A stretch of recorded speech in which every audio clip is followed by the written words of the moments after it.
লাইফে যদি শান্তি চান, নিজের পার্সোনাল ব্যাপারগুলোকে প্রাইভেট রাখার চেষ্টা করেন। নিজের সবকিছু মানুষের সাথে শেয়ার করার প্রয়োজন নাই। আপনি যদি 100 টাকা ইনকাম করেন, জীবন যাপন করার চেষ্টা করবেন 90 টাকার মতো, যেটা আমরা সম্পূর্ণ অপোজিটটা করি। আমরা 100 টাকা ইনকাম করলে আমরা 150 টাকা শো করার চেষ্টা করি। আমার গাড়ি আছে, বাড়ি আছে, জমি আছে, জমা আছে, এক পোশাক আমি রিপিট করি না, এটা ছাড়া খাই না, ওখানে ছাড়া যাই না।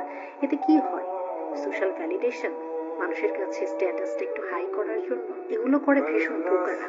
নিজের পার্সোনাল লাইফ যত প্রাইভেট রাখতে পারবেন, যত লো কি রাখতে পারবেন, আপনার যা আছে তার থেকে যত কম শো অফ করতে পারবেন, দেখবেন লাইফে শান্তি বজায় থাকবে।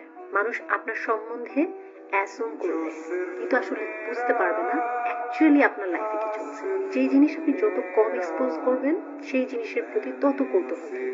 একসময় নায়ক নায়িকা, গায়ক গায়িকা সবার প্রতি মানুষের কি কৌতূহল ছিল না? মানুষের জানার আগ্রহ ছিল। এখন নাই কেন? কারণ মানুষের বেডরুম থেকে রেস্টরুম সবকিছু এখন পাবে। পার্সোনাল লাইফটাকে প্রাইভেট রাখার চেষ্টা করেন, দেখবেন লাইফে বিপদ কম হবে, শান্তি বজায় থাকবে। আপনার মুভমেন্ট সম্বন্ধে মানুষ আসলে খুব দ্রুততার সাথে অ্যাসুম করতে পারবে না। This is highly required.